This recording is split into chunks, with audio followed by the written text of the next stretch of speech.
For a relationship to work and work well, we need some basic building blocks. Our needs in relationships can vary quite a bit because what each person values determines what they need from that relationship.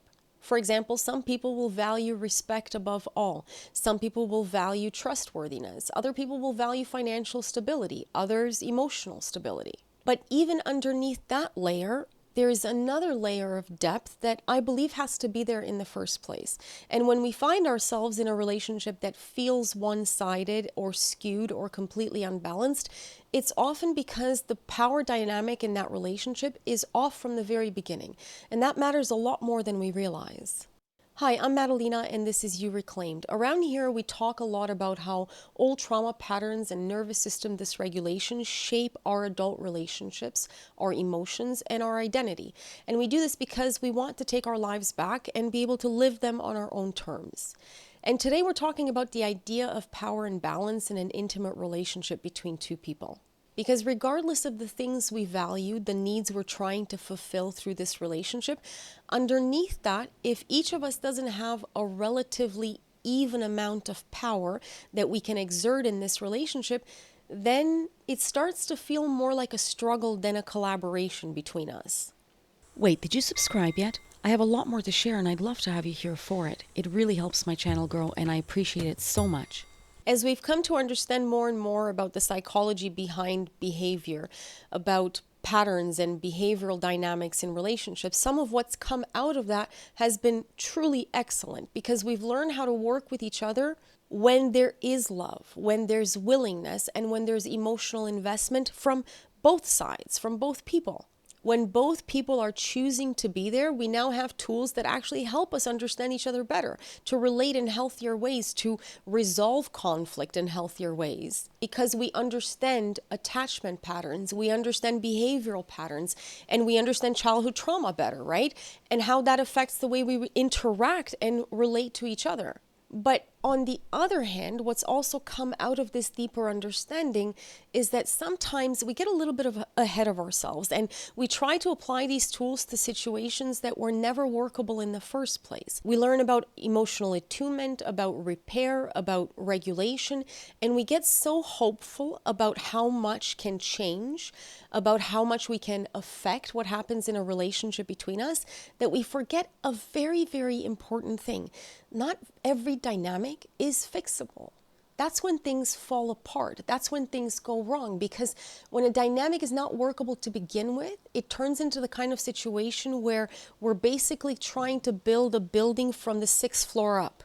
We ignore that the ground floor is in ruins completely, that there's nothing stable there to support the entire building, and we just keep building from the 6th floor up, hoping to ignore what's going on below in the first place. That means that we try to apply the psychological tools we've learned to people who don't want to be with us, to people who don't show interest in us, to people who are unavailable in some way or unsuited or who can't resolve their own wounding and most importantly don't even want to. And yes, a lot of the time, willingness and therapy can make a huge difference. People can change important, substantial parts of themselves to help them show up in a relationship.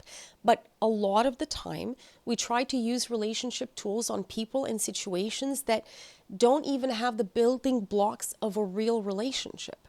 I personally think one of the most important building blocks is this.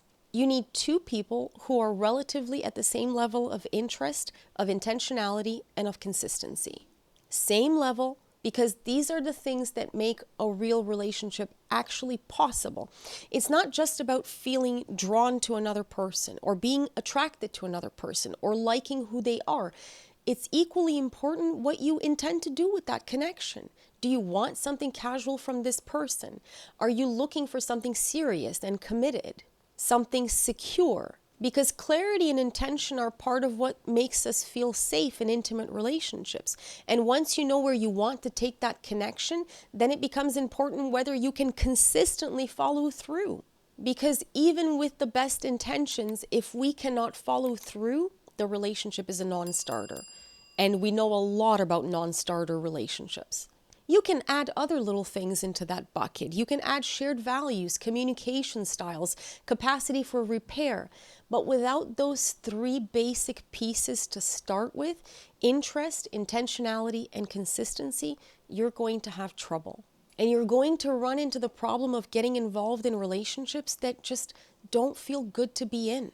The main idea is this: each person should have a bucket that ideally weighs about the same. And in that bucket, you put those three things. The alternative to that, starting with a power imbalance that will end up undermining at least one of the people involved. That's the alternative. If one person is up here loving really hard, adoring the other person, and the other person is down here, interested marginally, not loving very much, not very interested, then you automatically start with a deep power imbalance between these two people. And let me be clear, I'm not talking about someone here who's being a little bit coy or playing hard to get. This isn't one of those situations where this person is secretly loving just as hard, but they're too afraid to say it. I'm talking about situations where one person is clearly up here in terms of emotional investment. They're very invested, very loving, very interested, and the other person just is not feeling the same way. And some people will say, well, that's okay. I can love this person down here extra hard. I can handle that. I have a lot of love to give. But I've seldom seen that work well long term. I've seen relationships where one person says, it's okay that they don't love me as much. I'll just love them extra hard. I'll make up that gap. And you can do that. You can definitely do that. People sign up for relationships like that every single day. And some of them do work out. But I've also seen what that looks like long term. And I promise you, it doesn't make for a healthy relationship the vast majority of the time, at least not for both people. For one person, maybe. But why can't we have relationships where the power imbalance is really skewed? Because you could say, well, relationships are not about power, right? Relationships are about giving selflessly, about loving selflessly. You could say relationships have nothing to do with who holds more power between two people. And I absolutely understand that perspective. I really do. But it is very hard to be the person with more power, with substantially more power in a relationship, and handle that power in a peaceful, non-abusive way. And I don't just mean physical abuse, I mean emotionally. I mean not taking advantage of someone else's love, not thriving at the other person's expense. And many people cannot do that. Not because they're bad people, but because most of us function better in intimate relationships where the other person has the power and the ability to check us. That means when you get out of hand, and you will because you're a human, the other person has the ability to check you. And when they get out of hand, which they will too because they're also a human, you have the ability to check them. That back and forth power dynamic, that dance between people, is a good part of what keeps the relationship stable and keeps respect alive between two people. It's what keeps things from slowly tipping into a situation where one person is taking advantage of the other, even unintentionally. Now, you could also say, well, it's okay if one person loves more, as long as that person is gentle and peaceful and in control of how they wield that power. Sure, that is one possibility. But be cognizant that if you are the person who loves more, if you're clearly more invested, if you want the relationship more, then you need to take a real hard and honest look at the other person's character. And you need to ask yourself, is this a person who would ever string me along? Is this a person who would use me in any way? Does this person enjoy my attention but doesn't give back substantially? Is this person using me for comfort, for convenience? If the answer is no, and their character is impeccable, then sure, you go ahead and love them as hard as you can. But go into power dynamics of this sort with your eyes wide open. Because if you don't, you run the risk of ending up in things like trauma bonds, where one person is showing up erratically and inconsistently, and the other person is just taking whatever crumbs they can get.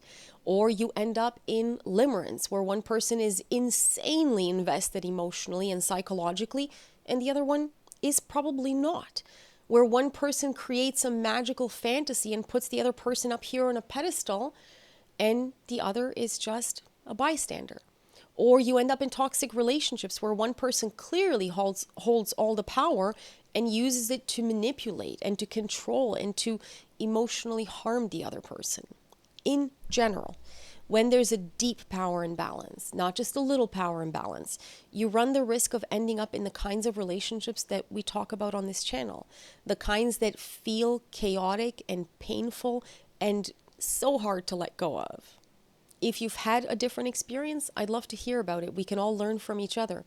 But I really believe that these basic building blocks, equal interest, equal intentionality, and equal consistency, I believe that they need to be in place before anything else is layered on top. Because without them, this is how we end up in situationships, in chasing dynamics, in power and balance love and relationships that never fully form into something healthy because one person keeps the other one at arm's length, and that kind of distance, it creates more power. And the person with more power is always tempted to use that distance, even if they don't mean to. While the person with less power keeps working harder, trying to get closer, doing more, trying to fix something that may have been imbalanced from the beginning. So I think it really serves to ask, do our buckets match from the beginning? Do we have the same level of interest? Do we have the same intentions for what we want out of this relationship?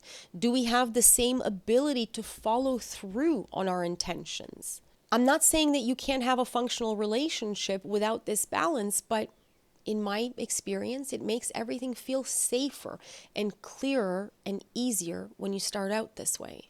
If you've seen this kind of uneven dynamic play out, or if you've ever been in a relationship where the buckets don't really match, let me know in the comments. I'd love to hear how it felt for you, what the experience was like, what you got out of it in the end. And if you want more videos on power dynamics or on anxious avoidant patterns or anything else that can help you to build healthier relationships, just say the word. I'm here for that. See you in the next one.